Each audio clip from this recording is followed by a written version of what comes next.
benvidos á quinta edición xa das xuntanzas de Soberanía Digital da Mariña.gal.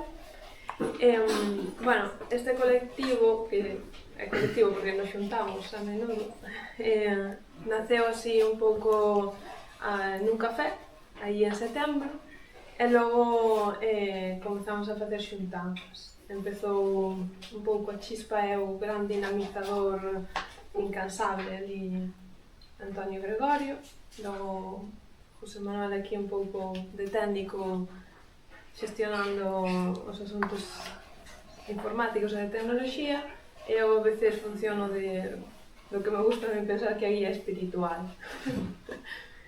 Entón, bueno, a base de todo isto é unha rede social en Mastodon, que é un sistema de redes sociais libre, no que ninguén ten todo o poder, entón está un pouco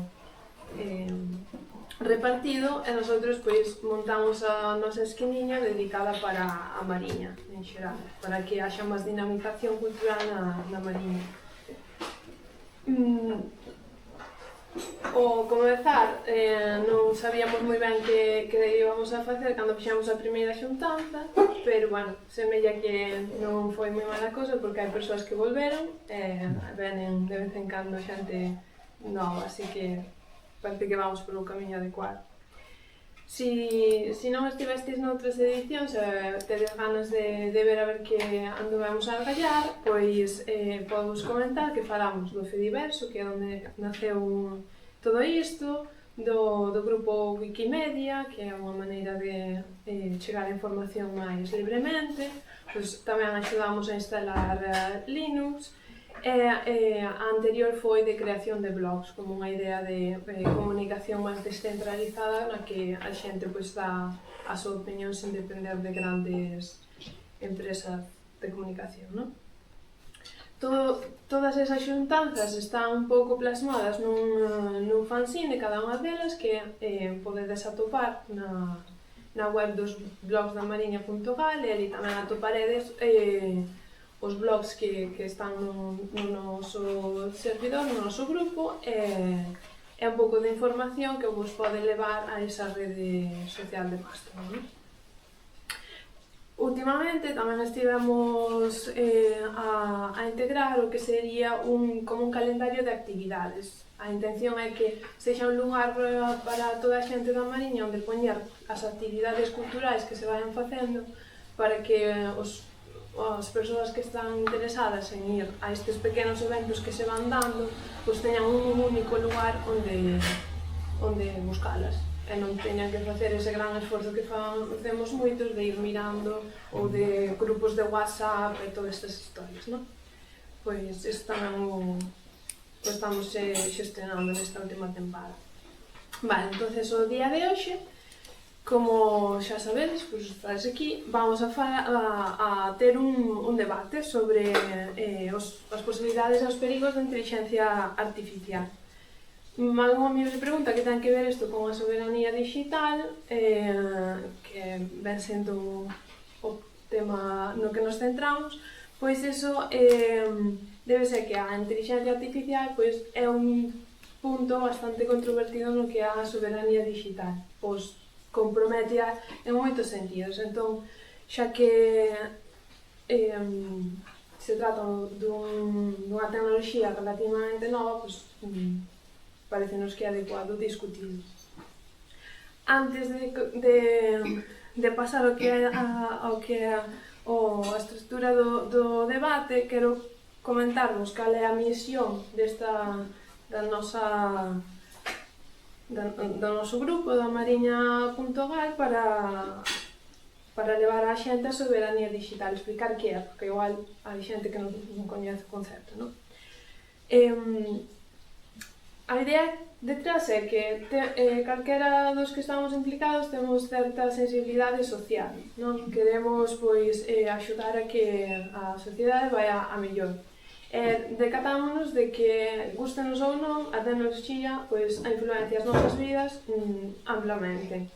empregámola directamente ou non, vamos nos a ver influenciados, porque as grandes empresas tecnolóxicas pois teñen a capacidade de afectarnos indirectamente querendo ou non. Polo tanto, buscamos esa filosofía de vida, que é como definimos a búsqueda da soberanía digital, non? Para nosotros adquirir ese poder que ao sistema da industria tecnolóxica pois, dun xeito ou do outro nos arrebata, non? A idea da soberanía digital vense definindo un pouco que é unha característica que ten aquela tecnoloxía que nos proporciona liberdade aos usuarios.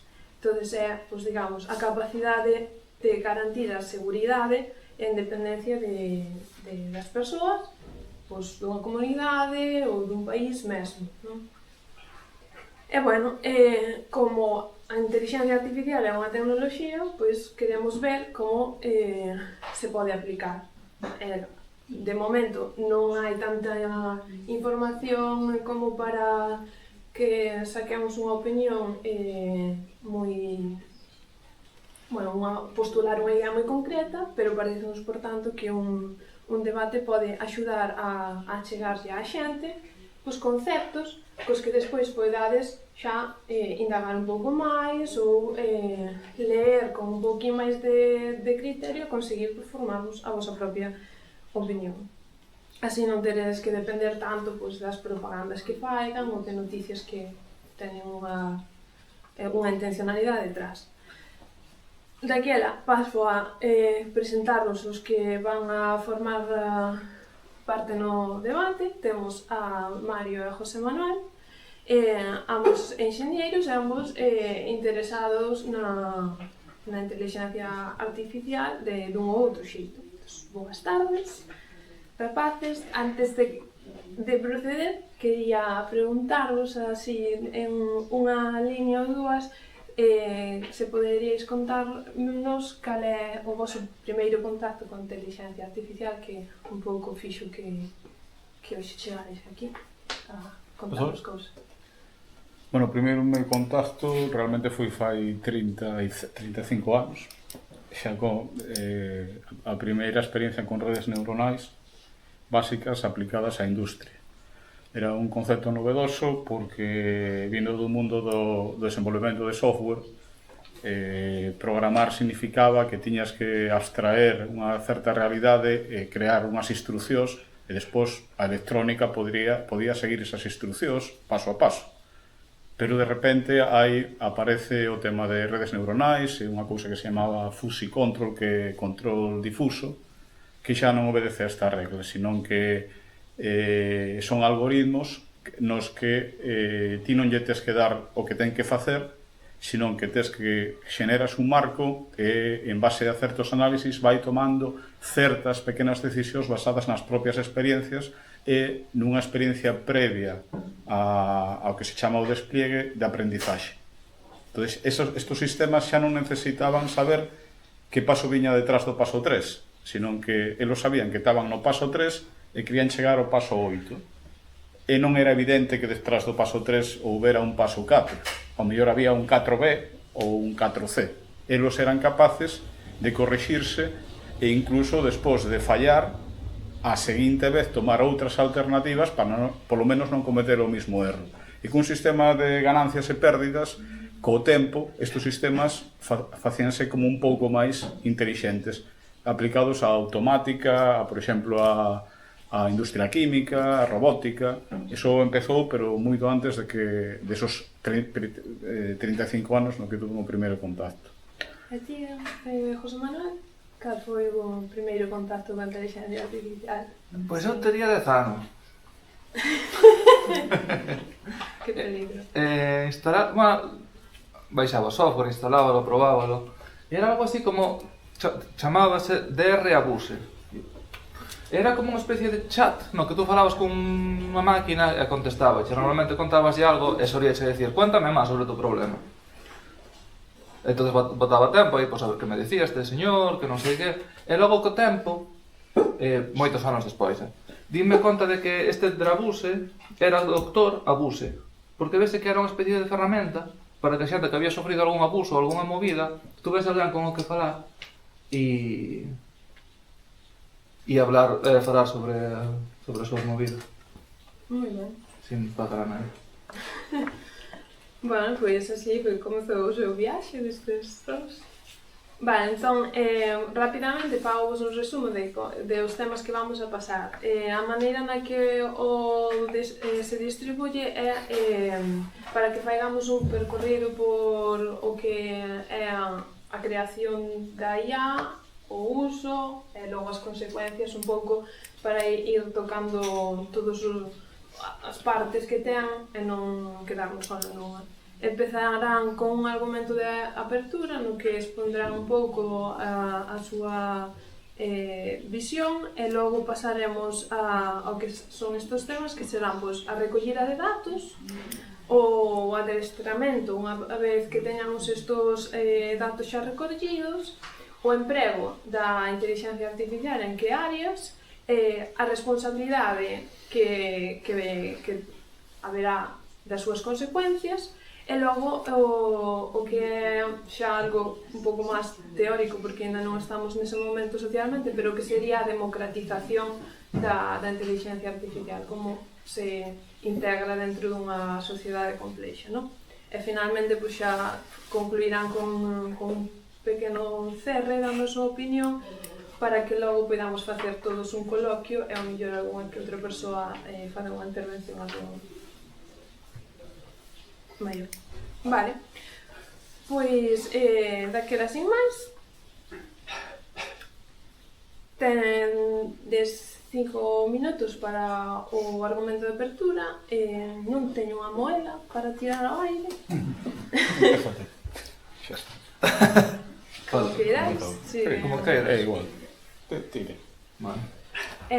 Nada, nesto o argumento un pouco gustaríame que o que fixedes fose presentar un pouco a idea que tedes da inteligencia artificial vosotros, como a vosa perspectiva dela, e tamén en concreto en que aspectos vos queredes centrar ou considerades que tenen maior importancia para ser debatidos, non? Vale.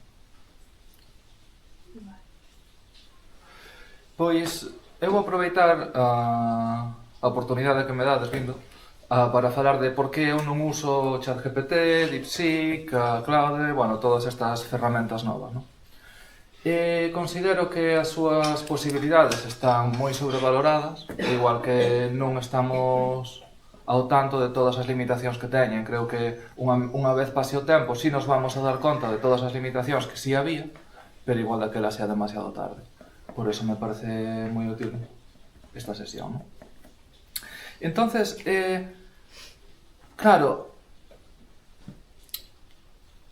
xa empezando polo nome que lles adoitamos dar, inteligencia artificial, podemos vir sesgados, podemos ter unhas concepcións que non son exactamente as que son, non? Porque nos leva a pensar pois, que chega a razonar, que chega a derivar conclusións por si mesma, e realmente creo que este nome que lle damos inteligencia artificial é demasiado amplio, designa demasiadas cousas e ao mesmo tempo non dice casi nada, non? Entonces, creo, ou eu pola miña parte viña con a intención de principalmente falar sobre estas ferramentas novas, que creo que é a razón pola que estamos todos aquí interesados, non? Por ChatGPT e todo isto.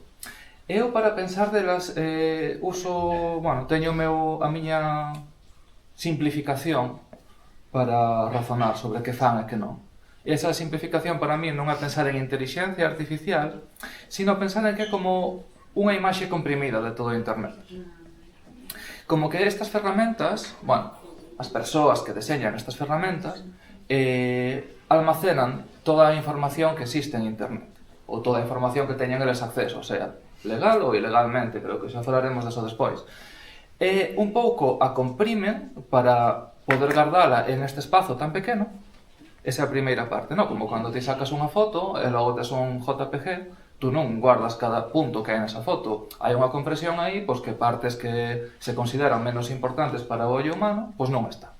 Pois en esta imagen comprimida de internet, que é o que eu creo que é o ChatGPT, pois hai moitas cousas que non están. Aí está o máis o que máis veces aparece en internet é unha serie de datos ou unha serie de relacións entre datos que son moi habituales en internet, pero, por suposto, non está todo. Entón, así teríamos o que sería a nosa creación da imaxe. E logo sería ver esta imaxe, non? E entón, claro, isto non é unha imaxe, isto é unha ferramenta que tú lle dis algo e el se responde de outra maneira. Como é esa resposta? Pois é como facer zoom en esta imaxe, é como se tú lle preguntas sobre inteligencia artificial, pois el busca. Pois en todos os escritos que eu teño aquí almacenados, cando había unha pregunta sobre inteligencia artificial, como se responde? E entón así é como che dá os datos. Por suposto, hai unha derivación entre uns datos e outros, que é unha derivación que non ten ningún tipo de inteligencia. É unha derivación que se fai, pois como pode ser no exemplo da imaxe, entre un punto do ceo e outro. Pois sabe que aquí é un azul claro, aquí é un azul oscuro, pois bueno, polo medio será entre medias. Por que me parece importante isto? Porque nos permite ver que todo o que nos vai a decir esta ferramenta non é máis que un reflexo do que xa hai en internet, con os mismos sesgos, con os mismos problemas, ou máis. Por que tamén me parece interesante? Porque non entende o que lle estás a decir, simplemente, pois como rebusca entre o que xa ten e saca algo do que está aí. E tamén é moi importante porque non ten ningunha maneira de saber se o que di é real ou non. El díceche algo, en base ao que el sabe, deriva unha serie de datos e logo díceche outra cousa, e vai te dicir con a mesma certeza e sea certo ou non, porque non ten maneira de saberlo. Que máis? Que non é capaz de aprender, igual que unha imaxe, cando a ves, non cambia. Este ChatGPT, a medida que tú falas con ele, non cambia. Cambia quizáis como se dirixe a ti, porque esta ferramenta que tú usas para falar con él sí garda información sobre ti, pero que é o ChatGPT en sí, non. Por lo tanto, aunque eu convenzca de que non existe cambio climático e me acabe dando razón, quizás o faga, cando Mario lle pregunte, vai lle decir o mismo que diría, non? A menos que seña a inteligencia de Elon Musk, que entón sí que che dirá que non hai cambio climático, porque él así o programou, non? Bueno, espero que se entendera, isto é o que quería decir. Moi ben. Vale. Moi ben. Pois agora, contanos ti, Mario, cal é a túa perspectiva do que é a inteligencia artificial e que crees que é máis interesante a debatir? Bueno, primeiro, é evidente que non temos os mesmos conceptos, porque se viñéramos a decir o mismo, pa aquí vamos a estar dous. Entonces, é moito máis enriquecedor que viñamos con visións completamente diferentes. O tema de que moi estase a falar moito de se é inteligencia ou non, xa se dixo fai moitas décadas que todo depende de como definas a inteligencia. A inteligencia artificial vai ser intelixente dependendo do significado dunha palabra que é moi difícil de definir.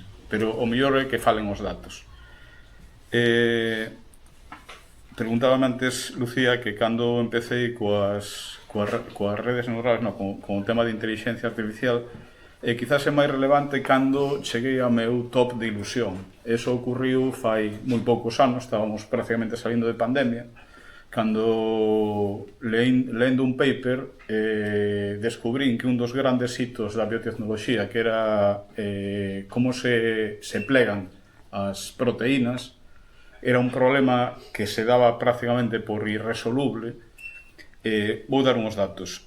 A primeira proteína a logra decodificar, por así decir, un home que se chamaba John Kendrew, que tardou 12 anos cunha proteína utilizando un método de cristalografía de rayos X, consumo de enerxía, complicación, custos extremos, e logrou decodificar unha proteína. Nos últimos 60 anos decodificáronse, teño por aquí os datos, pero 20.000, nos últimos 60 anos 50.000 proteínas por ingentes cantidades de expertos e ingentes recursos foron decodificadas. Nunhas semanas, despois dun paper que houve que transformou o tema dos modelos de inteligencia artificial, despois dunhas semanas 15 persoas decodificaron 200.000 proteínas, prácticamente todas as que existen. Isto foi gracias á inteligencia artificial. Era inviable. Este avance coas proteínas non revoluciona só o tema da tecnoloxía, revoluciona todos os sectores tecnolóxicos e científicos. Vamos a falar moito de ChatGPT. ChatGPT non é máis que un chatbot. É un 1% do que é a inteligencia artificial. Foi unha maneira de chegala a xente como puido ser decir que o navegador Google almacena o coñecemento da humanidade. Non, é unha maneira de facernos chegar que hai algo que fai cousas que sorprenden. Pero antes de ChatGPT había GPT-1, GPT-2, había moitos sistemas de inteligencia artificial que xa empezaran a dar logros impresionantes. A min o que máis me impresionou foi este. En ese momento empecé, daquela non había ChatGPT, accedías aos modelos a través dunha cousa que se chama API, que se sabes programar algo moi sinxelo. E vin que a min nuns meses, como daquela tiñas máis tempo, parecíame que íbamos cambiar de era. Despois de uns anos, de 3-4 anos, de seguir como evoluciona, isto é unha pasada, unha velocidade increíble, estou convencido de que entramos noutra era, pero non só pola inteligencia artificial, sino fundamentalmente pola palanca que vai facer a inteligencia artificial en todos os sectores. Hai unha frase que ilustra, que é mellor que as frases que as diga alguén máis con máis cátedra, pero que ilustra moi ben o que eu penso. Aquí está. Andrei Lupas, en Nature, falando da inteligencia artificial, decía: vai cambiar a investigación, que foi o primeiro que cambiou. O primeiro que mudou fai 5 anos foi o sector da investigación. Empezaron a sair novedades, a conseguir moitos obxectivos que eran inviables. Pero decía, cambiará a investigación, cambiará a bioingeniería, cambiarálo todo. Isto foi publicado en Nature. Fai un ano e pico, me parece, uns meses, non sei cando, diante do Congreso, o fundador de OpenAI dixo que o máis probable é que o remedio contra o cancro que iba a descubrir a inteligencia artificial, non un doctor nin un equipo de médicos. Tamén dixo que a humanidade parecía non saber encontrar o seu camín para paliar o cambio climático e aventurou que a solución, se encontramos ao cambio climático, vai a ser unha solución apoiada na inteligencia artificial. Penso que apuntala a miña visión máis entusiasta sobre esta tecnoloxía. Moi ben. Pois con esas dúas visións en mente, vamos a comezar un pouco analizando cada unha das partes do proceso do que é a creación dunha inteligencia artificial ata o seu final. Entón, a primeira é a recollida de datos. Pois o que quero que discutades é un pouco a recollida de datos previa ao adestramento, como se conseguen estes datos, en que condicións, que características hai ao redor que afecten ou que nos poidan interesar. Entón, o primeiro terá 4 minutos para expoñer a súa visión, o segundo ten outros 4 para respondela e contar a súa visión, e logo un par de minutos máis para a resposta a esa. Non sei ben.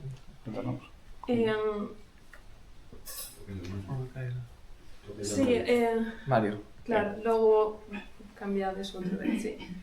Comezas agora logo Mario e logo no seguinte, agora sí. Bueno, cando se fala normalmente de inteligencia artificial e máis despois do ChatGPT, todos pensamos na salida, no camín final. Hai moitas etapas e non por ser menos aparentes ou estar máis de cara ao produto final son menos importantes. De feito, eu penso que nin o procesamento propio das capas de redes neuronais ou tal son o meollo da cuestión. Se tú tes infinitas capas neuronais, infinitas cabezas, infinitos parámetros, pero non alimentas cos datos suficientes non só en cantidad, sino en cantidad e calidad, o resultado final vai ser un monstro que vai a botar pola boca cousas sin sentido, engañosas ou prexudiciais.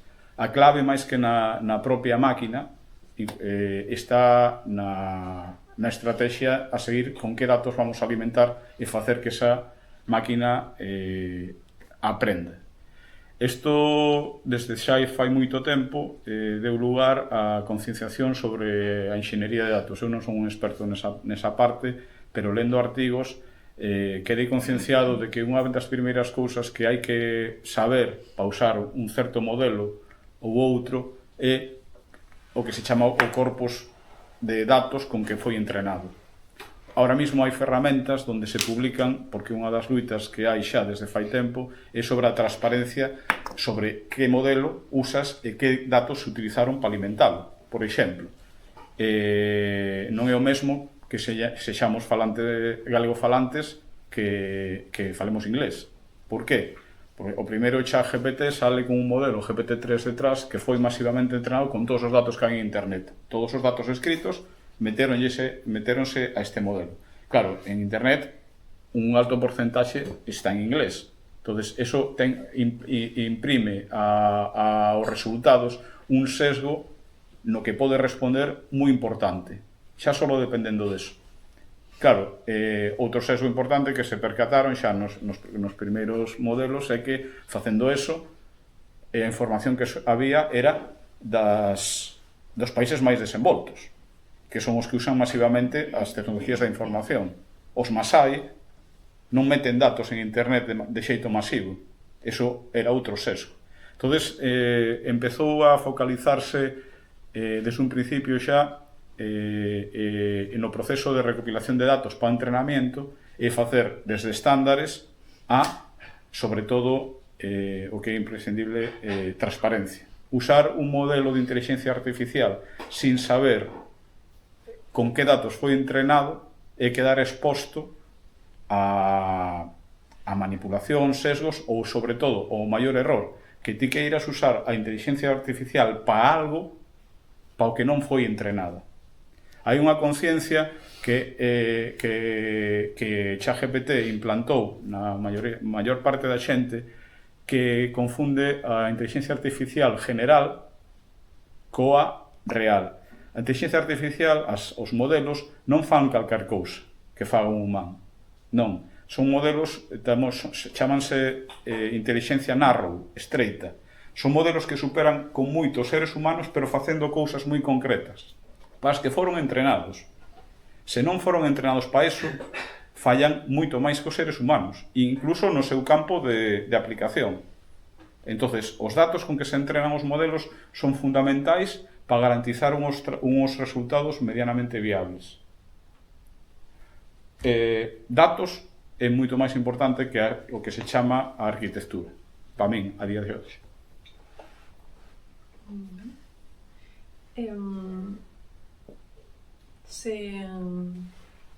Logo tamén comentades as condicións no que é a requerida de datos e como se... porque estaba interesante, pero igual xa fuche un pouco máis para diante no adestramento. Podes proceder. Bueno, a ver, para empezar é totalmente certo, non? Os datos con os que alimentamos a nosa IA van a, indudablemente, definir o que nos vai a decir despois. Bueno, podo seguir con a miña idea da imaxe de todo o internet, como que non vai a ser capaz de decir nada moi diferente ao que foi entrenado, e se o di, ten máis posibilidades de ser erróneo que de ser certo. Citabas ao jefe de OpenAI, non sei se era este, pero pareceme que sí, e se non, bueno, xa os citaremos a todos. Sí, configura. Este señor decía que si respetábamos as leyes de copyright era imposible ter unha inteligencia artificial como as que temos agora. Punto pelota. É dicir, bueno, vou poñer un exemplo máis concreto. O rapaz que desarrollou o RSS, que é un protocolo para ler noticias por internet, habíase baixado un 1% de un conjunto de libros. Entre outras cousas, bueno, o FBI estaban en contra deste señor e decidiron ir e perseguilo polo copyright con, bueno, amenazábano con metelo 10 ou 15 anos na cárcel hasta que se acabou suicidando. Sabemos que hoxe en día Facebook, a maneira que tuvo de entrenar a súa inteligencia artificial, foi baixándose todos estes datos de libros. Este rapaz había feito para el leerlos. Facebook está facendo para ganar un pastizal. Entonces, todo o poder da lei recaeu sobre este chaval, pero sobre todas estas empresas que o fan para lucrarse, pues parece que estamos que ainda dar as gracias, non? Entonces, é un problemón isto da recollida de datos, porque, claro, se é unha imaxe de toda internet, necesitan baixarse toda internet. Páxinas como Wikipedia, agora viron que aumentaron os seus costes en 4, 5 ou 6 veces, porque non paran de chegar pedidas de inteligencias artificiales para coller os seus datos. Todo tipo de webs ven incrementados todo o seu flujo para alimentar a estas máquinas sin ter ningún tipo de retribución, non? Non sei se ia meterme xa no de despois, como decías, pero, bueno, estos datos non veñen en sí totalmente listos para ser usados. Estos datos están aí, pero debe haber unha persona que os etiquete. Por exemplo, as imágenes que se utilizan pois non poden ter pornografía moi grotesca ou violencia masiva. Entón temos, non sei se miles, se decenas de miles de xente en África que se dedica por escasos céntimos a hora a ver un montón de imágenes grotescas para poder decirle a inteligencia artificial, oye, eso non collas.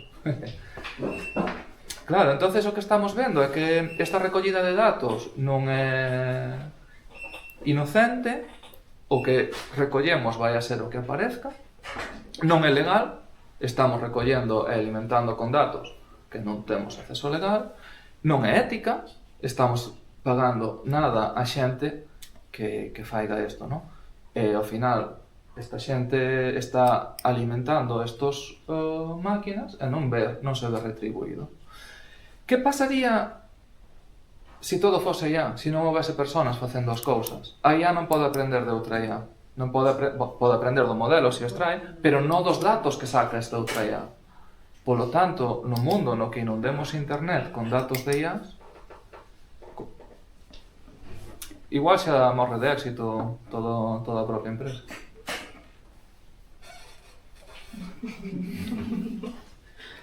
Vale, son poucos minutos, 2 minutos, pero, bueno, primeiro vou repetir unha cousa. A inteligencia artificial si xenera coñecemento. Non só é unha mascullar datos existentes. Desde un artigo do 2017 hai unha arquitectura Transformer que revoluciona o mundo da inteligencia generativa. En base aos datos, descúbrese que non só é capaz de solucionar problemas para os que non foi entrenados, sino que nos grandes modelos non somos capaces nin de aventurar o que pode facer. Entonces, ábrese outra nova porta á investigación sobre que poden facer os modelos. Entonces, sí que xenera novo coñecemento. Bueno, hai cousas que son están parcialmente superadas. Por exemplo, a inteligencia artificial si pode aprender de outro xeito que se chama transferencia de coñecemento entre modelos de inteligencia artificial. De feito, a mí un dos procesos que máis me gusta é o chamado antagonista. O chamado antagonista pon a un modelo que se chaman, son uns modelos básicos que aprenden de todo, pero que despois hai que facer un fine-tuning, adaptalos ao uso. Bueno, pois isto xa non lo fan con datos etiquetados. Poñen unha inteligencia artificial xa entrenada frente a outra que non está entrenada e deixanla que se entrene. Entrénanse solas, sin intervención humana. Chámase estrategia antagonista. Apuntei aquí un error de foco que non sei o que quer decir, pero realmente tamén vexo que hai moitas concepciones equivocadas basados en que nosotros asociamos IA aos grandes modelos de LLM que son, por exemplo, GPT, o que usa todo o mundo con ChatGPT ou ferramentas Gemini ou calquera destas. Hai máis de 1,5 millón de modelos publicados a meirande parte delos de código aberto e dispostos para que se poidan baixar modelos incluso tan pequenos que se poden instalar no teu ordenador sin ter unha tarxeta especial e incluso nun Arduino, que é un ordenador pequenín. As mellores aplicacións que eu vexo son cando o tamaño do modelo se adapta á solución que buscamos. Se queremos, por exemplo, controlar o clima dun edificio de 20 plantas... No nos vayamos a adelantar. Claro. Vamos a ir paso por paso, xa vamos tratar máis adiante nos empregos e demais. O seguinte paso será tratar o adestramento, non? Aquí é onde me parece que pode ser interesante falar de esos nesgos que xurden ao adestralo segundo os datos que foron etiquetados previamente. Demais, tamén a homoxeneidade que esos datos poden mostrar ou non, o que vexáis. Nesta parte eu penso que é interesante incidir nesos verbos que estabades a empregar de saber, entender, comprender, asimilar información un pouco para que a xente nos quedemos con máis información sobre que é o que realmente fai unha inteligencia artificial. Entón, neste caso, pasaría a comezar José dando a súa opinión. Efectivamente, si que hai, claro, moitos outros ferramentas que non son estas, e hai moitas maneiras de entrenalas, o que sei. Pois se hai algún tipo de problema matemático que sexa modelable de maneira moi ineficiente, pois aí pode ir en contra dela a ver todo isto. Eso é desde logo así. Pero, bueno, eu estou me centrando en ChatGPT e isto porque, bueno, desde o punto de vista climático, que tamén facías alusión tú antes, ChatGPT e derivados ou competidores están usando tanta energía como toda España hoy en día.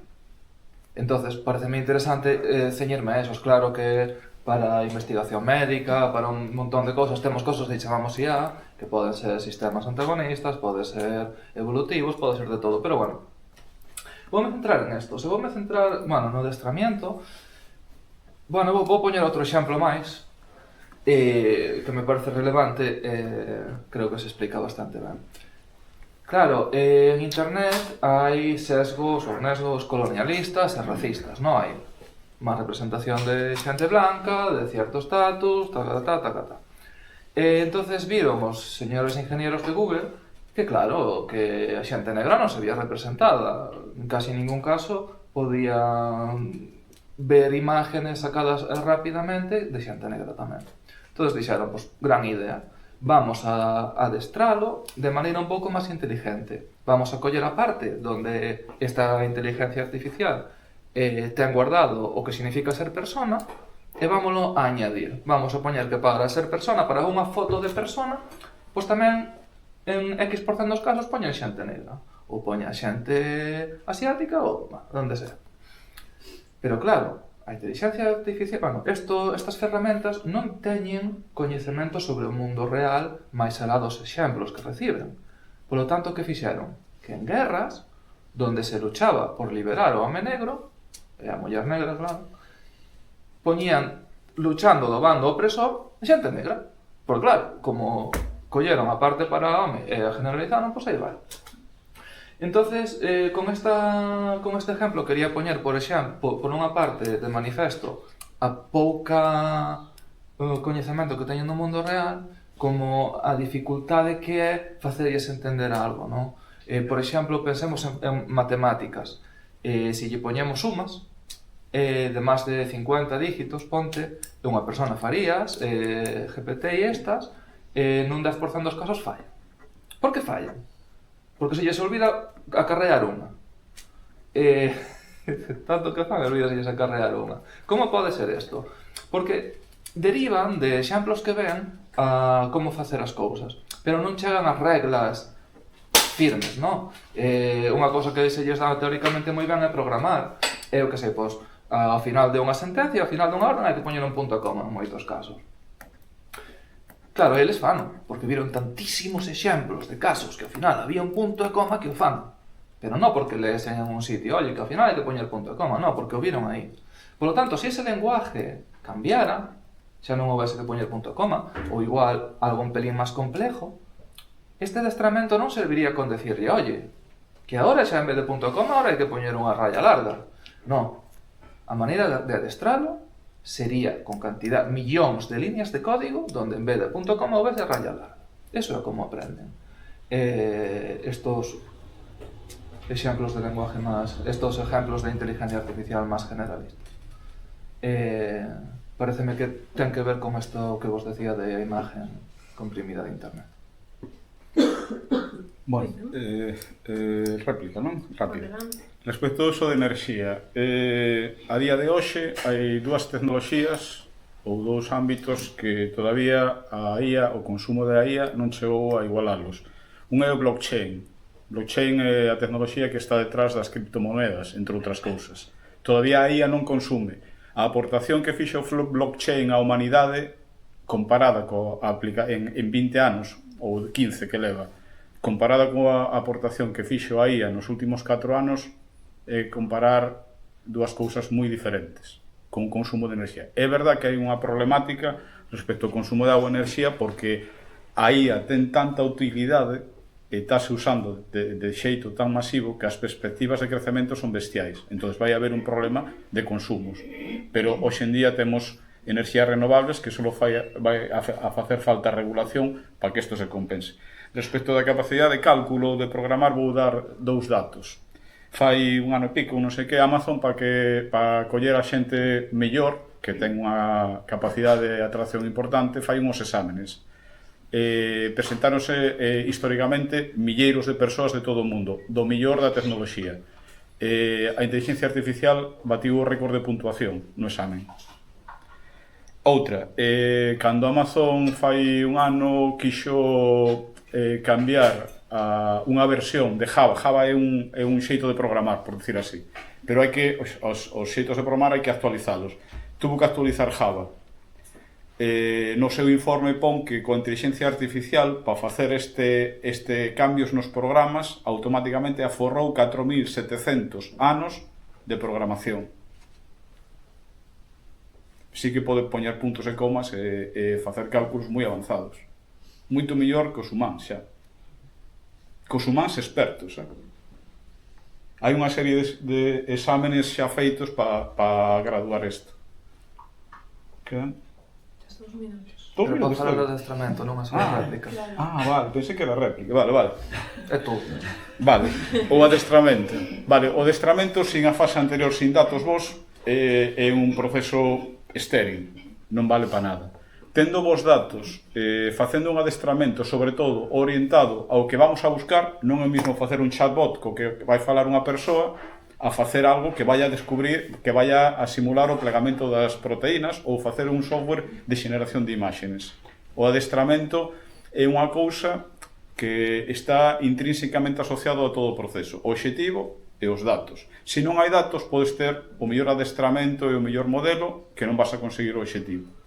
Tendo claro isto, sobre todo hai un documento, un famoso paper do 2017 que revoluciona a arquitectura dos modelos de inteligencia artificial e que cambia o xeito de adestramento. Sobre todo fai viable, hai un concepto en sistemas que é a paralelización.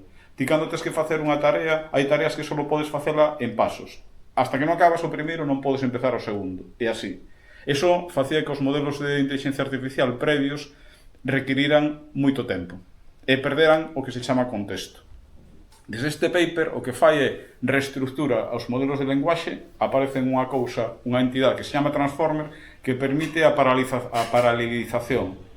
O sea, podes meter un libro directamente e vai ter en conta todo desde a primeira palabra á última, e os procesos complexos vanse dividir de xeito que podes ter, por poñer, decir, ordenadores, non son ordenadores, pero son ordenadores en paralelo traballando que despois xuntan o traballo, co tal o tempo en devolver a resposta que técnicamente chamase latencia, disminuye moitísimo. Ese cambio de arquitectura, entre outras cousas eso, permitiu un avance enorme nos procesos de aprendizaxe. O proceso de aprendizaxe é un proceso moi intensivo en computación, en recursos, tanto de memoria como de procesamento, que se chaman CPUs, GPUs ou TPUs, e require moito tempo. O sea, é como unha cidade de ordenadores traballando durante meses. Eso sí, cando o modelo está entrenado, é un modelo base para que despois, sin máis consumo de enerxía, eso cópiase, eso xa dá resultados. Non hai que facelo despois. Que pasa? O consumo de enerxía e de auga... Sí, perdón. É super, tamén moi interesante o consumo de enerxía e auga para discutir. Vale, ahora tes ti tempo aí para... Claro, sí, hai moitas melloras en todo isto, claro que sí, mismo DeepSeek, esta nova inteligencia artificial china, ten algunha mellora máis, como reutilizar partes, solo centrarse en partes a hora de entrenar, e non entrenar todo. Iso é así, pero estos modelos gordos leva meses entrenalos. Por lo tanto, no momento que empezas a usar, a información xa é de meses bella. Non só eso, sino que ese entrenamiento ocurriu en ordenadores, granxas de ordenadores, e xa non só que gasten máis ou menos, sino que son inalcanzables para calquera de nós. Nos podemos estar agradecidísimos ao señor Altman ou ao señor calquera destos. Oi, moitas gracias por deixarme usar a súa rede xa entrenada. Pero é que debemos estar agradecidos e que debemos usar, porque entrenala nós non é factible. Xa non só porque non temos esa cantidad de datos, sino porque é unha cosa de computación increíble. Falábamos de blockchain e tal.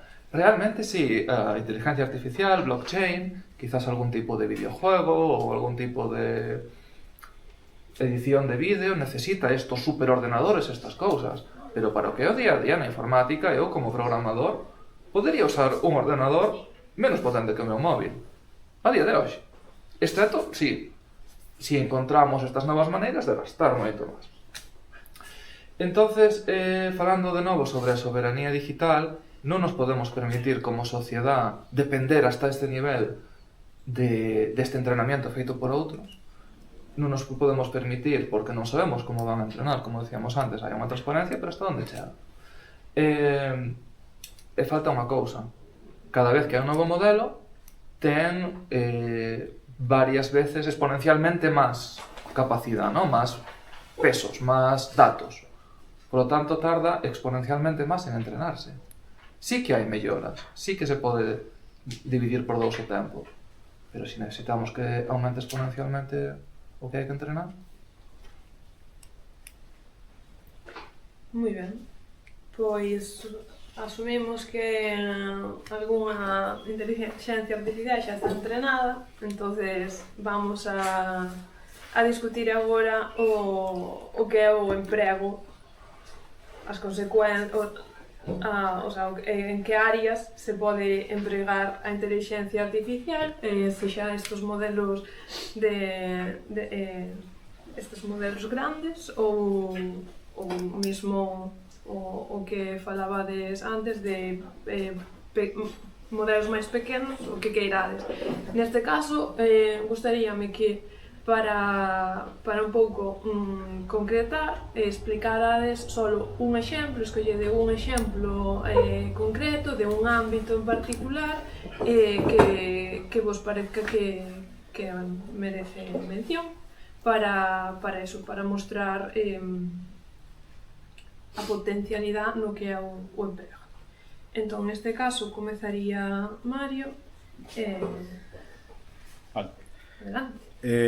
Bueno, como son tan optimista co uso desta tecnoloxía, os meus empregos son minúsculos e insignificantes frente ao que creo que fan fundamentalmente os institutos de investigación, universidades e outras ramas da ciencia, como fundamentalmente a biotecnoloxía. O do plegamento das proteínas para min foi o que me abriu os ollos e o que máis me impresionou. pero o que máis me impresiona non é un emprego en concreto, sino a afectación general a todas as ciencias e tecnologías e industrias que coñezo de inteligencia artificial. Hai outros descubrimentos que afectaron a certos sectores, a certos ámbitos da ciencia. Hai moi poucos descubrimentos que afectaran a totalidade. E afectan dun xeito moi claro. Fan viables cousas que eran inviables e apalancan outras cousas que supoñían tanto esforzo que non se acometían. Entonces, o que fai é un efecto palanca e desbloqueador de moitas innovacións que estaban á espera de recursos ou á espera de solucións. A día de hoxe, a inteligencia artificial xenerativa non só dá resultados, dá solucións. Ou seña, cando o ser humano non é capaz de descubrir como facer unha cousa, a inteligencia artificial generativa é capaz de descubrir novas formas de facer as cousas. O sea, é unha afectación tan general que pareceme imposible predecir as consecuencias, tanto as positivas como as negativas, porque as ferramentas usanse para ben e para mal. Canto máis potentes, máis cambios poden facer. Eu, personalmente, meu traballo... Canto me queda? 2 minutos. Algo diré. Eu, cando empecé a empregar no meu traballo, eu pasaba... facía un estudio, un análisis e tal, diría que o 70% do meu traballo, das miñas horas de traballo, non era intelectual, era redactar informes, responder a contrainformes, analizar escritos, analizar documentos de miles de follas. O meu traballo mellor pasaba 2 semanas estudiando e redactando un informe para entregar ao cabo de 2 semanas. Acabei facendo ese traballo en 1 hora. O traballo de 2 semanas, con menos erros, con outros enfoques. Seña, eso en que se pode traducir? Eu podo producir máis, pero podo ter máis tempo libre. Ou, sobre todo, vou poder barrer da miña actividade as cousas con un baixo nivel intelectual, baixos requerimentos intelectuais. Eso automatízase todo con IA moito mellor que se o fixera eu. Eu podo dedicar o meu tempo a pensar de feito estratégico, a desenvolver novas ideas, a estar coa xente, a coordinar equipos, a reorganizar, a pensar como se poden facer as cousas mellores ou como non cometer os errores anteriores, porque o resto do traballo vaiseme facer en 10 microsegundos, sin erros, e canto máis o use, menos erros vai ter. Eu cheguei respondíame aos informes co meu estilo de escritura. Aprendía como me comunicaba eu, porque eu entregueille 200 informes escritos por min. O seguinte informe non se distinguía dun informe escrito por min. Todo o meu traballo, de repente, de 2 semanas, das cuales o 80% era aburridísimo, reducíose a 2 horas. Moi ben. Bo exemplo. Agora, si... non sei se queres comentar os seus exemplos, se non dar o teu propio. Bueno, como decía, centrarse nunha cousa, voume primeiro centrar no que eu creo que realmente fai a IA, que é o gordo que fai o que é importante. E logo vou falar do meu traballo tamén. No? Para min a IA, quero dicir, cando nos falan as empresas a nós non é o que din outras cousas, pero cando falan a outras empresas, o que din que vai facer a IA é devaluar o valor do traballo das persoas. E iso vai facer de varias maneiras. Unha pode ser aumentando a cadena de produción, é dicir, pagando a esta xente en África para facer moi barato algo, para entrenar algo para que logo fai. Vai non facer facendo casi tan ben como unha persona. Vai haber moitas cousas que, oye, mira, non está tan ben, pero está.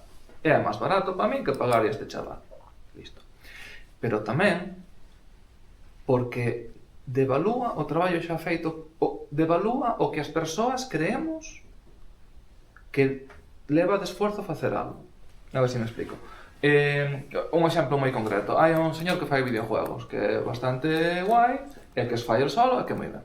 E dice, mira, pois para este seguinte videojuego eu vou gastar 10.000 euros en facer arte.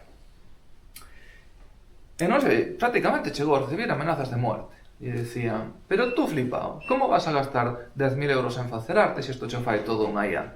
Tú que queres facer é convencernos de que paguemos polo teu juego. Creo que non só o que fai, sino como falamos de que fai, como nos lo venden, como é que xa en Microsoft 30% do código foi feito por esta IA. Esa constante sobrecarga de información sobre IA, a cual estamos axudando aquí, fai que a xente devalúe o que outras persoas deben cobrar polo seu traballo. E creo que iso é o que de verdad queren que se consiga con a inteligencia artificial. Para min iso é o que realmente fai. E non é necesario que faian nada máis que facerche creer que está aí. E ainda vimos agora, un día destes que había unha empresa que dixo, oye, que fixemos unha inteligencia artificial que fai aplicacións. E logo viuse que eran 70 personas de China que as facían. 700 personas de China que as facían. E inmediatamente, esa empresa pasou a non valer nada. Porque vale máis, o mundo ao revés. Para seguir con o meu traballo, no meu traballo, eu xa vedes que teño unha opinión bastante a miña maneira, no meu traballo dixeron, tedes que usar a inteligencia artificial para programar. Hasta que alguén dixo, oye, pero que se usamos todos non hai un punto para saber quanto melloramos ou non. Entón dixe, eu podo ser ese punto, eu non o vou usar, se vos parece. Foi o que fixen, non o usei. Eu non me vía menos capaz que o resto. De feito, a escaso un mes de eu marcharme da empresa, que ahora mesmo estou desempleado, marchei en moto propia. Me dixeron, mira, quedache un mes, fai ti isto. Aproveitamos que faigas ti, porque non hai senón quen o faga. E bueno, o único que non estaba utilizando isto, digo, cojón. Non, si non me... Quero dicir. E por aí vai, uns tiros. Bueno, si non, unha cousiña máis moi rápido, e é que nos lo están metendo a calzador en todos lados. Abres o WhatsApp, tes aí o botón, buscas en Google, tes aí tal. Qual é o empleo aí? Quero dicir, se de verdad fose tan útil, non cho iban a meter casi sin que puderas decir que non, é como na universidade ahora que obligan a ir a clase todos os días. Joder, fai a clase máis interesante, non me obligues a ir, que xa vou ir eu, porque quero. Pues... Moi ben. Agora, se queres rebatir eso, a ver, intento. Eu tamén teño o meu concepto máis ou menos adaptado. Eu penso que hai que distinguir dúas actividades humanas, nas que prima o proceso e nas que prima o resultado. Penso que non habrá moitas dúbidas de que no descubrimento de un medicamento que cure o cancro, o importante é o resultado. Que alguén disfrute investigando, que o faiga dun xeito ou doutro, é secundario. O importante é o resultado. Que despois, na realización dunha obra de arte, dun cuadro, dunha canción, o proceso pode ser incluso máis importante que o resultado, dada a integración do autor ou da autora co resultado, está claro. Pero a inteligencia artificial, donde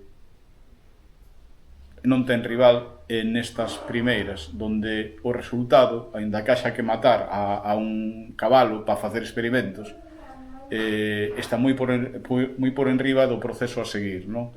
Hai uns límites, desde logo, éticos para certas cousas, pero que vou poñer un exemplo moi controvertido. Imaginamos que alguén está interesado en astronomía, quer aprender, pois ten 2 semanas de vacacións e quer en 2 semanas aprender de astrofísica ou de astronomía.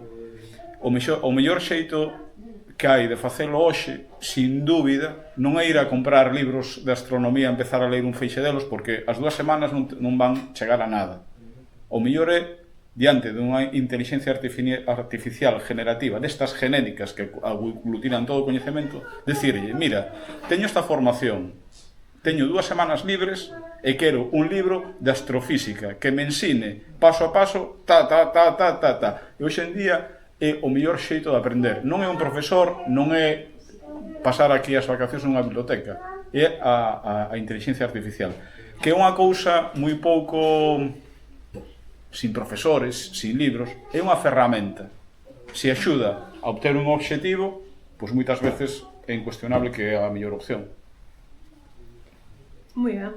Aproveito que fixeche referencia aí ao emprego na medicina, como para atopar unha posible cura para o cancro, para postular o que sería o seguinte tema, que son as responsabilidades das súas consecuencias.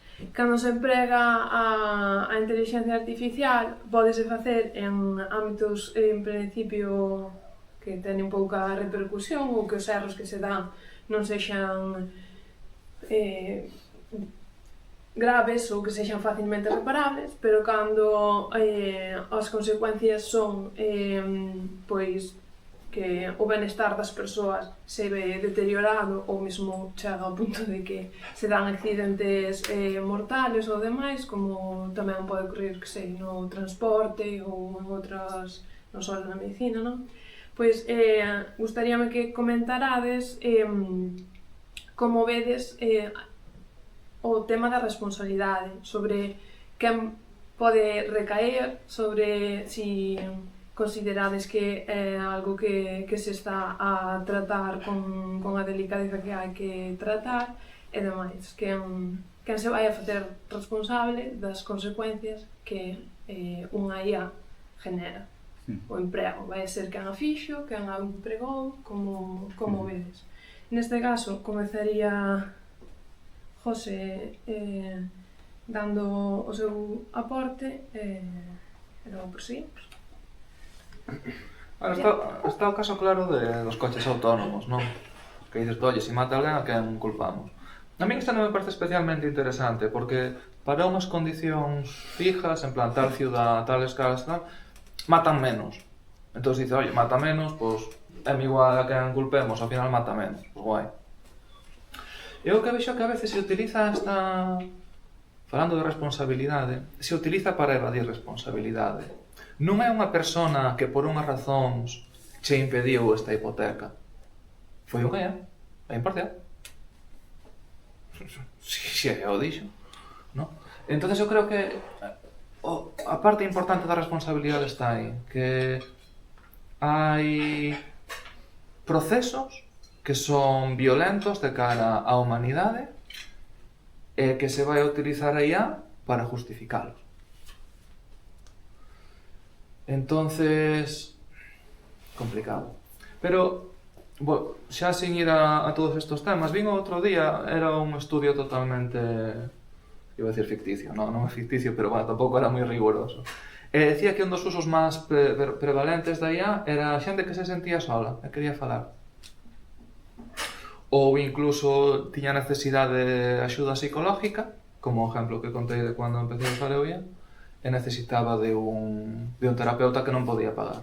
Polo tanto, oye, empezando por este último, pareceme terrible que se tú tes... Bueno, por suposto que é terrible, que se tes necesidade de axuda psicológica non a poidas ter. Pero bueno, é outro tema.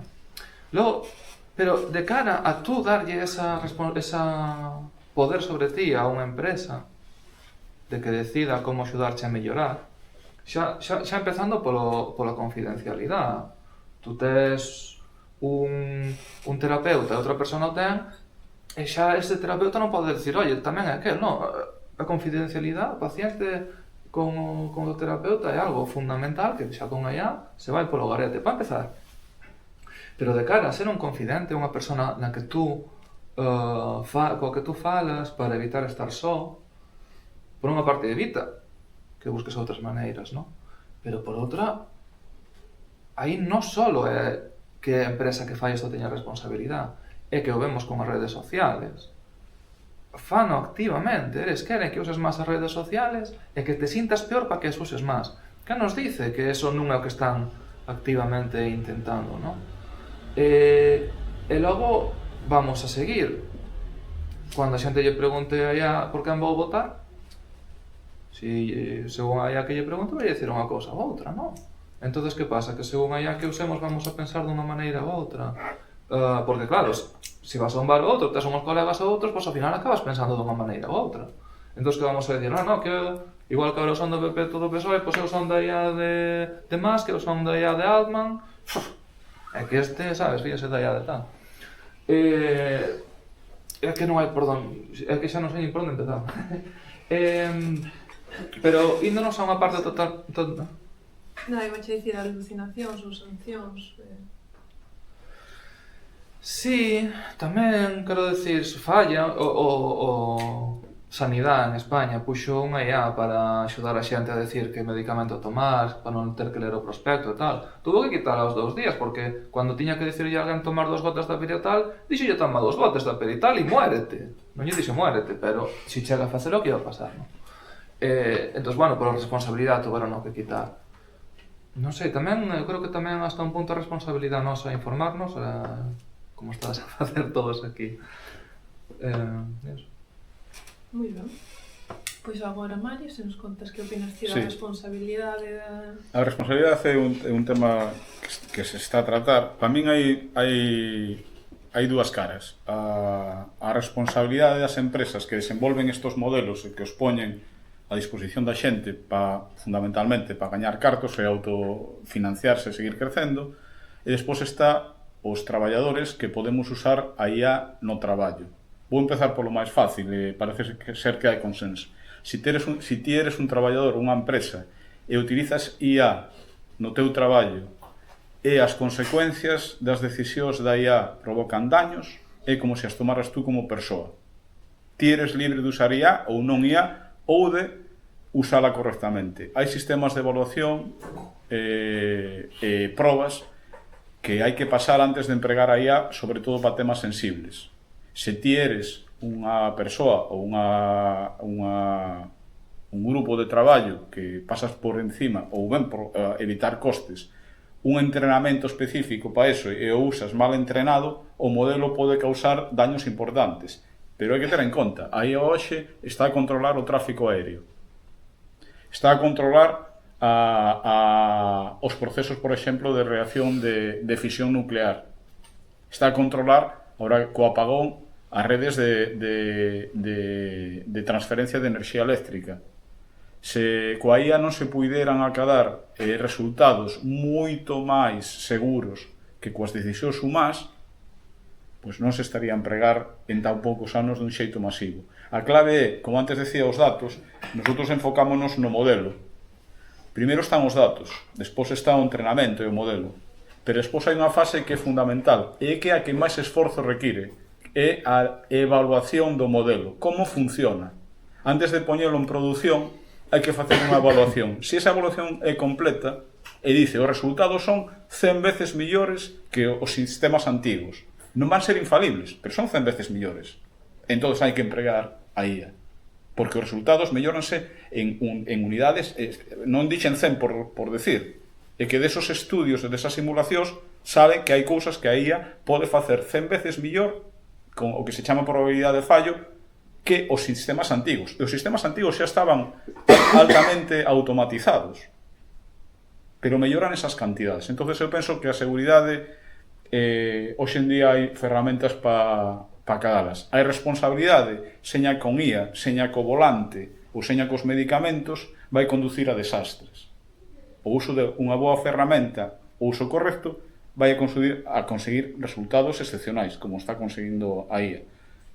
Hai unha parte que sí que é verdad que hai a outra cara da responsabilidade no traballo está clara, a responsabilidade de quen decide usala e como usala, pero despois está as empresas tecnolóxicas. A responsabilidade, pois, por exemplo, de unha mala estrategia desatendendo a responsabilidade social corporativa implantando un centro de datos en zonas onde hai escasez de auga corriente ou hai o sin compromiso co cambio climático cunha huella de carbono excesiva. Pero un centro de datos hoxe en día pódese alimentar prácticamente nun 100% de enerxías renovables. O que falta non é IA, o que falta é regulación. Entón, hai un error de asignación a consecuencias negativas da IA que non son da IA, son dos sistemas socioeconómicos que albergan os sistemas de inteligencia artificial.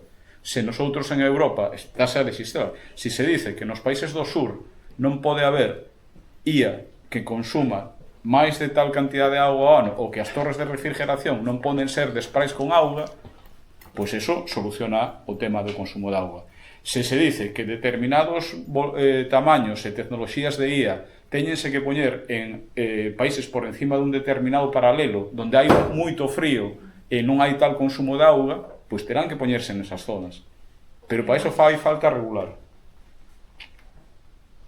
Vale, pois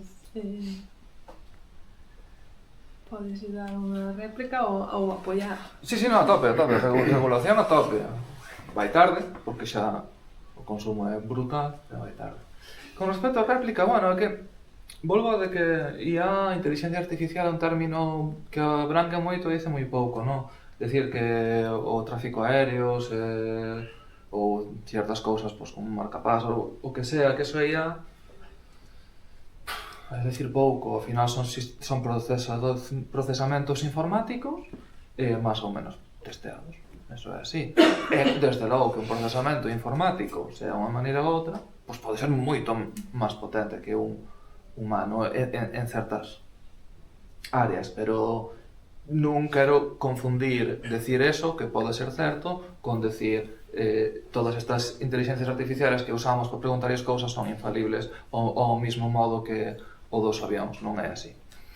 Pareceme, bueno, o de que se non fosen así de potentes non se utilizarían masivamente, por desgraza eso non é así. Creo que o que é a lei da precaución non la estamos saltando polo forro para todo, non? Desde para energía nuclear, para, bueno, redes sociales, uso de móviles, baterías, tiras raras.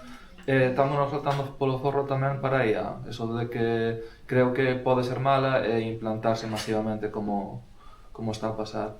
E logo un apunte, algo interesante, Facebook fixera un estudio para saber se cambiando o que decía podía afectar o estado de ánimo das persoas. E viu que sí. Poño estas cousas, pensan de maneira máis triste, poño estas outras, pensan de maneira máis alegre. Históricamente eso tiña que facer, tiña que ser aprobado por un consejo regulador. Facebook dice, mira, vai facendo. E creo que vai a seguir pasando, que a menos que nos informemos e poñemos o pé, vais a seguir utilizando ainda que non se deba. Vale, pois esa é a responsabilidade, é a situación da responsabilidade a día de hoxe. No seguinte apartado, que xa sería o último antes dos argumentos de peche, quero que tratedes o que é a democratización en tanto a... Bueno, podedes tratar os tres eixes que teño aquí eu anotados ou escoller o que vos apetezca, que sería, por un lado, o que é o emprego destes grandes modelos de inteligencia artificial que tenen que ser, como falabades antes, entrenados e xestionados dunha maneira moi grosa, con lo cual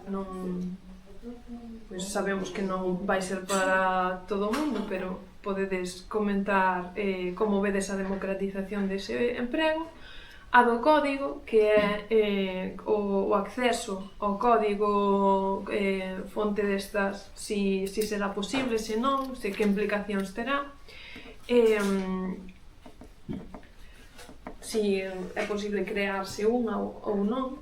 E logo, unha que é a que a mí máis me interesa polo que me toca, que é a democratización do que son as creacións. Que implicación vai haber aí? Si vai a significar que o emprego dunha inteligencia artificial que cree cousas vai a supoñer que as persoas que a aproveiten teñan que pagar regalías, teñan que facer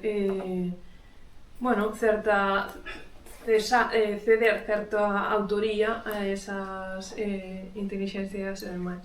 Entonces, comezaría Mario neste caso, podes abordar calquera destas posibilidades. Vale. Bueno, eu, desde a miña perspectiva, falando de o último principio, da última etapa de inteligencia artificial, o xeito de facela accesible a todo o mundo estuvo hasta permeaba estas estrategias das primeiras empresas, non? A luita polo control pivotou en dúas perspectivas, de como acadar a financiación e facelo accesible ou como enriquecerse con ela. De feito, vou a comentar algo para que se vexa que isto é un asunto que xa estaba tratado, que se deu solución. Hai unha plataforma que se chama Hugging Face. Nesta plataforma, hoxe en día, hai, como comentei, 1500 modelos entrenados e preentrenados para diferentes tarefas, desde grandes, pequenos e medianos, accesibles a todo o mundo para descargar. Moitos delos teñen unha característica, que son de código aberto. Para os que non sepan isto, os produtos de software hai dous tipos. Os que programanse con unha linguaxe, que como a linguaxe humana, pero específica, moito máis reducida e con unhas reglas, vale? Quen fai os programas, as empresas que queren protexer esos programas para que non os copien ou para que non se modifiquen ou melloren, esconden este código e distribuyen solo a parte que permite ejecutarse nas computadoras. De feito, que os que recibimos ese código non podemos nin melloralo, nin usalo para outros produtos derivados, nin nada. Eles se protexen, esconden ese código nos seus servidores, pero hai outras empresas, e por empresas xa non hablo de institucións, sino hablo incluso aventuras de amigos, que dicen, eu vou facer algo que ten unha utilidade e despois de eu dar estes pasos, quero que a comunidade siga dando pasos sobre o meu traballo e que o empregue. E que además nunca se enriquezca con el ou sempre siga publicando o código, as súas melloras, para que outros todavía se enriquezcan. Si tes o código, ti podes sin pagar modificalo e usalo. Bueno, pois a maioría destes modelos, destes 1,5 millón de modelos, son de código aberto. Que pasa? Que é verdade, a gran barreira para a democratización, a parte da regulación, é a barreira tecnolóxica. Para usar estes modelos, seña, para facer un pequeno entrenamento que se chama fine-tuning ou adaptalo a túa aplicación, hai que ter coñecementos non só de programación, sino de sistemas e de sistemas de inteligencia artificial. Que hai que engadir que, conscientes desto, a comunidade desenvolveu o que se chama librerías, que é como un colchón de simplificación que permiten a usuarios moi pouco avanzados crear axentes con IA donde múltiples modelos cooperan en tareas complexas. Isto pode facer unha persoa, eu diría, de cualificación en desenvolvemento de software baixa a día de hoxe. Entonces, conforme isto vai avanzando, vanse a mellorar o que se chaman as ferramentas no-code, que é simplemente que tú arrastras bloques, eu quero facer isto fai esta parte, unha liña e tal, e van ser cousas moi sinxelas. Eu penso que dentro de 4 ou 5 anos a maior parte da xente, igual que está facendo blogs ou está facendo páxinas web, estará facendo axentes de IA que solucionen cousas concretas para eles. Queda un pouco de tempo, pero quedame 7 segundos. Entón, estáse esa ruta, xa se está, digamos, os cimentos xa están. Eu pasei un montón de anos sin programar, cando vin isto, empecé que non había o ChatGPT, coa que se chama a API, e coa axuda en 2 días estaba probando a inteligencia artificial sin chatbot. Pois, a ver, logo eu non estou tan segura de que todo o mundo podería facer eso. Despois matiz. Ti que nos vas a contar? Sí, sobre como que... Bueno, repítoche os 3 apartados. Sería o emprego, o código e as creacións, por si...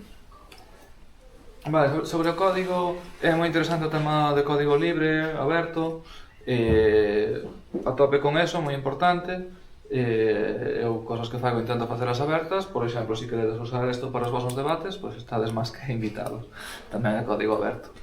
Pero considero que as IAs, incluso estas que nos contas de Hugging Face, estando ben, que se poden utilizar e tal, creo que queda anticuado o término de código aberto, porque non sabemos como foron entrenadas, non temos os conjuntos de datos, non temos unha serie de pasos a través dos cuales nos digan colles estos datos, tal, e tes irremediablemente isto, como si tes co código aberto. Así que tería cuidado con eso.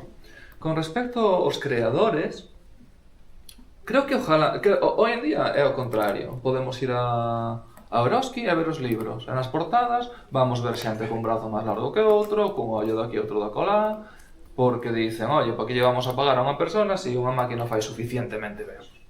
E vendemos 100.000 libros. Acordamos de pagarlle a unha persona para vender 100.000 libros. Pero fai non suficientemente ben, non? Hoy en día hai moitos problemas a hora de que tú faigas unha imaxe ou algo con IA e lle poñas licencia, e lle poñas copyright. Porque realmente non está claro que se poida. Houve algún caso de algún cómic que se fixo e se intentou poñer copyright e non se puido. Entonces, de cara a usar copyright, a menos que utilices algo que xa este, por exemplo, Photoshop podelo utilizar porque eles teñen derecho para todas as imágenes, pagaron por usarlas, para entrenarse e usarlo. Pero parece interesante este último tema, o de tú ao final dependes destas empresas. Tú no teu navegador preguntas algo, respóndeche no teu navegador, pero todo o que pasa entre medias está fora do teu control. Está no ordenador de outro, con o código do outro, con entrenamiento do outro. Si ao final se pode facer copyright, quizás sí, quizás eles consiguen pagar todos os derechos ou conseguiros de alguna maneira, van a decir, pois agora o copyright somos nós. Por que non? Tú usache esta ferramenta. Eu puxen aí unha marca de auga para que se vexa que usache a miña ferramenta. Agora, cada vez que tú vendas isto, vasme dar a mí unha parte. Pois non vexo ningún problema para que eso se implante. No momento que haxa menos artistas, porque están devaluados, porque non poden... Claro, os artistas en moitos casos poden sobrevivir de traballos sencillos. Unha temporada para logo facer algo potente pero claro, se os traballos sencillos xa os fai isto, os artistas desaparecerían, ponte, non digo que vai a pasar, ojalá non hai artistas, necesitamos usar IA. No momento que necesitemos usarla, pois eles van a decir, xa que me necesitas, pois agora o copyright é meu, tú non che dou esta imagen, douche o derecho a usar esta imagen é miña, que peso fixe meu, que son unha IA moi lista. Entonces sí, hai outras partes da democratización que sí que teñen partes buenas a IA. Tema de IAs que sí que se ve como foron entrenadas e que sí que poden ser para transcribir audio e texto, que se poden utilizar no teu ordenador sin darlle nada, a naide nada, nin decirlle nada. Eso pareceme moi ben.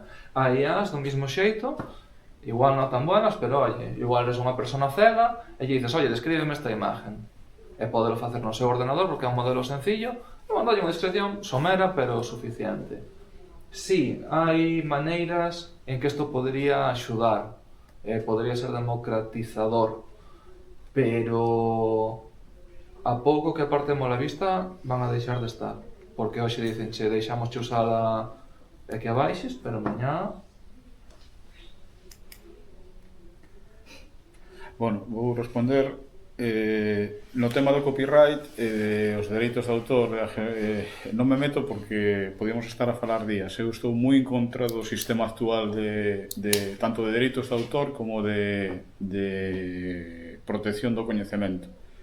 Podemos pensar que alguén por facer unha etapa do proceso a última ten todos os dereitos do que hai detrás. Por decirlo así, eu penso que naide ten que ter dereitos de autor sobre nada. Todos construímos sobre pasados. O que escribe un libro, escribe cun bolígrafo, cun papel, en base aos libros que leu. Entonces, en eso non estou moi aliñado coa xestión e incluso no meu mundo, que é o mundo industrial, manéxase como unha especie de barreira artificial feita para que a xente que se lucre son a xente que máis cartos ten. A investigación, que fundamentalmente é pública, e se está financiada con cartos públicos, que se tiñe que beneficiar serían a xente, toda a xente, e mesmo os investigadores, debido a este sistema beneficianse poucas empresas. Mesmo os investigadores teñen que pagar por os seus traballos e as universidades. Co cal non podo falar deso porque entraríamos noutro tema. Respecto ao código aberto, sí que, como dixen, os datos son fundamentais. Entón, non ten sentido publicar o código de un modelo de inteligencia artificial se ao carón non van os datos. En estos, actualmente, publicanse así. Publicanse os datos co que foi entrenado, o modelo, o código fonte do modelo e os resultados das evaluacións. Co cal, se estás familiarizado con certos índices e o proceso, ti podes ver como vai a funcionar e con que datos foi entrenado. E máis, o que podes facer é coller ese modelo, coller outros datos que se usaron para entrenar outro modelo e facerlle outro entrenamento con esos novos datos. Por exemplo, tes un modelo que funciona ben como traductor, pero ti queres facer un modelo analítico que estructure, que por exemplo, que descubra fallos en sistemas en base a certos informes ou certos datos recopilados. Tipo, traballa moi ben coa lógica da linguaxe. Vai interpretar moi ben as alarmas e os mensaxes e vai dar solucións. Colles outros datos, faz un entrenamento final e tes unha inteligencia artificial que fai algo novo e túa propia. Xa non hai democratización, pero moi interesante. Vale, pois pasamos á última parte, que será aí xa non che poño Empezou. pegas ninguna, podes dicir o que queiras, será bueno, no toquelle a José empezar, pero como queráis, iso podedes decidir se queréis. Vos os corto.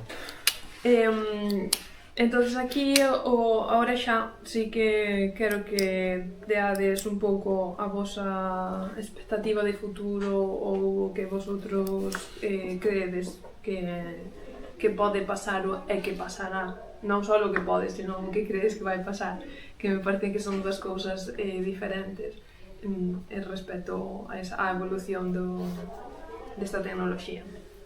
Entón, o que comece. Boa. Eu vou ser corto porque, bueno, xa levamos aquí a hora media e igual esta xente se quere deitar.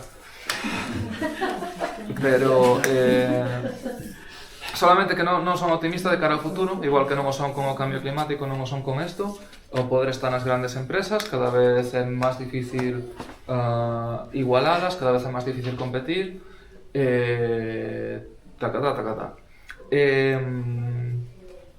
Creo que, ojalá, no momento que estemos inundados por copias de cosas feitas digitalmente, valoremos máis o que é real, o que é local, o feito por unha persona, ir a un sitio e escoitar a alguén tocar, porque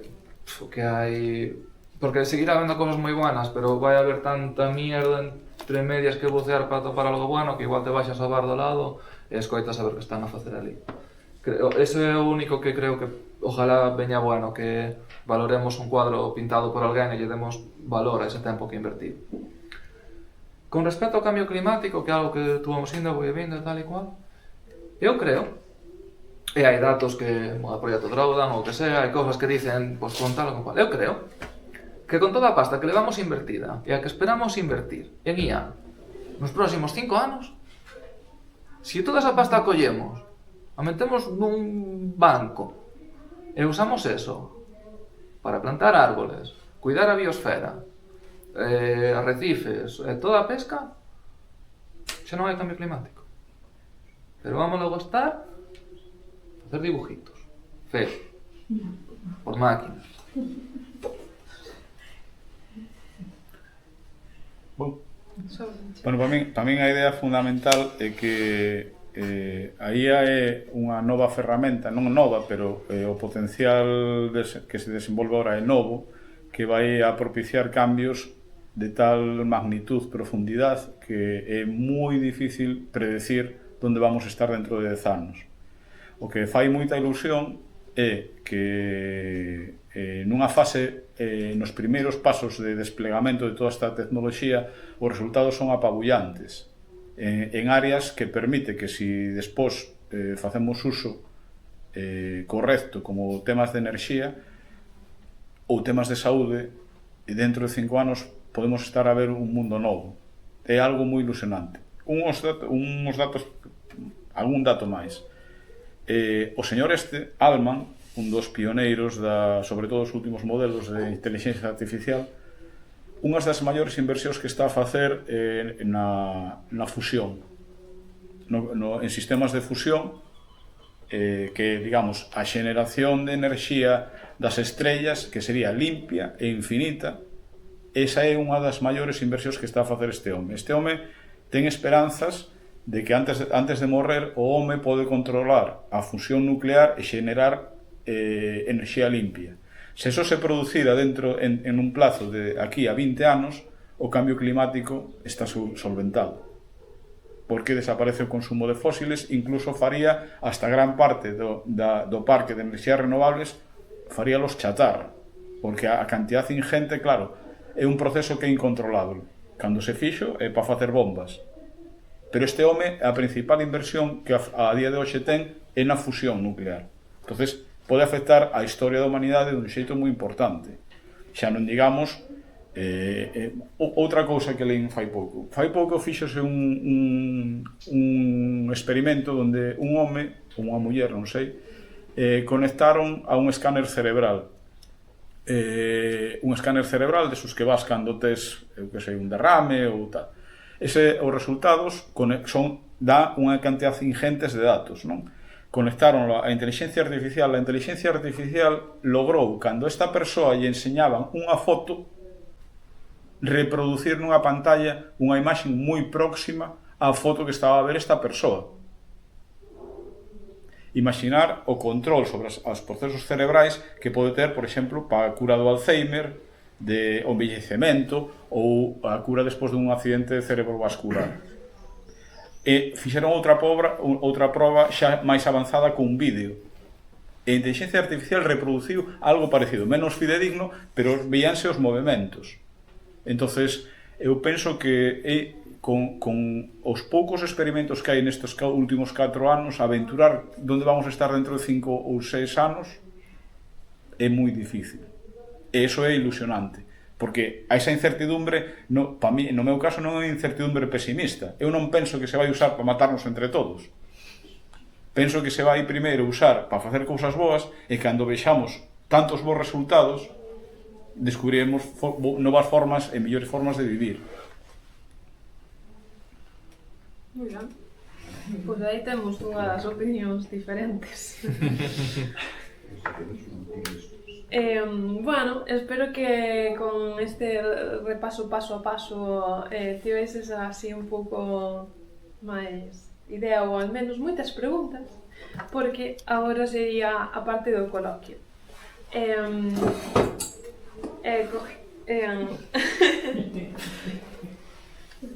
Queres fazer unha pregunta xa? Iba a ser Remata primeiro o que vas dicir. Que sei que por aí hai alguén que se ofreceu voluntaria a facer unha pequena mostra de imaxes en particular en relación ao seu traballo, porque Andrea é ilustradora, diseñadora gráfica, entonces penso que non vai nin pa un lado nin pa outro, quédese no medio entre ambos. Teño por aquí as imaxes.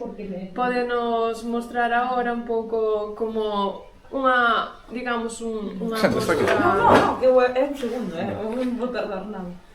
Eu estou un pouco entre os dous e creo, por dar aquí a miña opinión, que está moi ben para desarrollar a parte que dices tú de decir, bueno, pues igual se chega a conclusiones, bueno, a investigaciones del cáncer, ou, é dicir, si lo usaran simplemente para eso, e non nos chegáramos a utilizar para cousas malas, é dicir, o control de para que lo vamos a usar, porque cando pasou o tema de, non vou saber os nombres, sei que fai que un mes ou algo así todo o mundo se puxo como loco a facer a súa cara e unhas fotos con ilustraciones de... Tú has sabelo.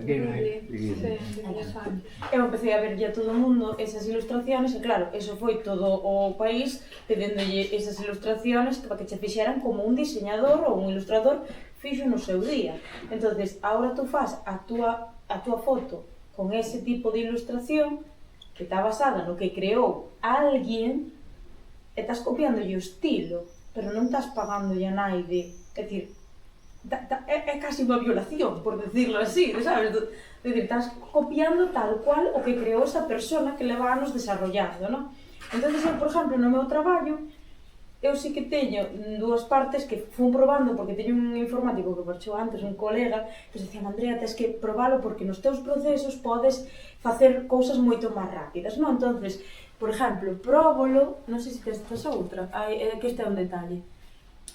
Probeino, pois pagando o Photoshop, por ter a IA de Photoshop, e digo, vale, eu encontrara esta foto de aquí, non? Sí, encontrei esta foto en internet. E dixen, buah, encántame a luz da fotografía, encántame como sale esa foto. Bueno, era dicir, eu tiña que facer como un post para Instagram e tiña que falar sobre un brunch. Había brunch e yoga. E digo, buah, esta foto, se lle cambiara o viño, e se lle cambiara o que ten aquí que parece chorizo, se lle cambiara por algo que parezca máis un desayuno, sería a foto perfecta. Entonces, nesos días, collín Photoshop con a IA e dixenlle, cámbiame isto por esto, cámbiame a copa de viño por un café, cámbiame isto que é unha botella de viño por un zumo, e cámbiame isto por uns panes ou uns queixos e tal e cual. É unha pasada, como fixo, non tardou moito, gastaría un montón de energía, imagínome.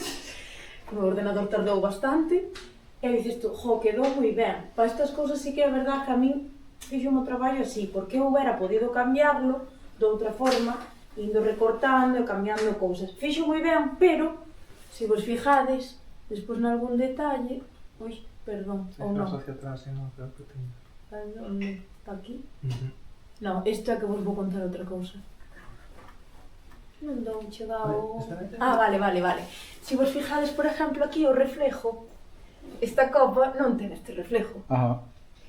Esta mão, fíjate nesta mão aquí, o que é o borde, como deformou, que aquí non se acaba de ver ben, é como que cando non ten información inventa e pon píxeles aí a lo loco que dice, bueno, vai disimular algo. Claro, logo fíjate tal, o día de mañá poderá facelo perfectamente, seguramente. Entón, para estas cousas digo, bueno, está ben porque me aforra certo traballo. Pero, sin embargo, para crear unha obra de cero, dicir, eu vou agora facer ilustraciones para un libro, a min, ela vai me pagar para facer as ilustracións dun libro. Pero, se o libro lle dice a ChatGPT ou ao que seña, faimo, a min estaríanme quitando o traballo, 100%. Iso por un lado. E dos, ao final é o que dices tú, é dicir, hasta onde vai inventar, porque se vai basar nalgo que xa existe. Pode crear algo, pero non chegaría a inventar desde o meu punto de vista totalmente. É dicir, non creo que igual cando antiguamente se pintaba realismo, antes facías as caras perfectas realistas, non? Despois viñeron, non me acordo se eran os impresionistas ou os que pintaban como brochazos. Entonces inventaron unha nova técnica. Se todo o mundo utiliza isto, nunca se vai chegar a inventar unha nova técnica. Podes conseguir un resultado como conseguiu a xente con unha foto, é dicir, a miña foto feita en caricatura, porque fulanito xa inventou ese estilo, pero nunca se inventaría de cero, desde o meu punto de vista. E pois unha cousa, xa paro, é que hai que ter cuidado con o que vemos, porque nos poden engañar muchísimo. Eu digo, estou seguro que o conocedes todo o mundo, bueno, o furancho este que abriron un bar aquí en Ribadeo, non? Cando vi esta foto quedeime, pero que lle pasa a esta foto? Digo, aquí noto algo rarísimo. E eu como que non podo parar de mirarla e pero que pasa? Que pasa? Digo, isto é irreal. Isto non pode ser verdad. Eu era como, estas luces fallame algo. Entón, despois empezas a ampliar. É verdade. Está feita con inteligencia artificial, eu seino, porque se vos fijades, nos dentes están mal colocados, os ollos non están ben definidos, están como medio borrosos. Pasa o mismo, mira a boca desta que parece que ten a pobre dous dentes, o sea, dente sobre dente. Entón, están la metendo doblada, é dicir, tannos... Vas poder poñer, bueno, xa non o fan, vas poder poñer a George Clooney no furancho ou aquí na biblioteca, na IA con nosotros, é dicir, temos a quen que iramos. Entón, hai que ter tamén moito cuidado en como se vai utilizar, e aí todo en que hai que marcar unha serie de reglas. Vai ser moi complicado. Entón, eu creo que saliu antes do que o mundo estaba preparado para utilizala, ou que debería haber salido con moitas máis reglas. Esta é a miña aportación de hoxe.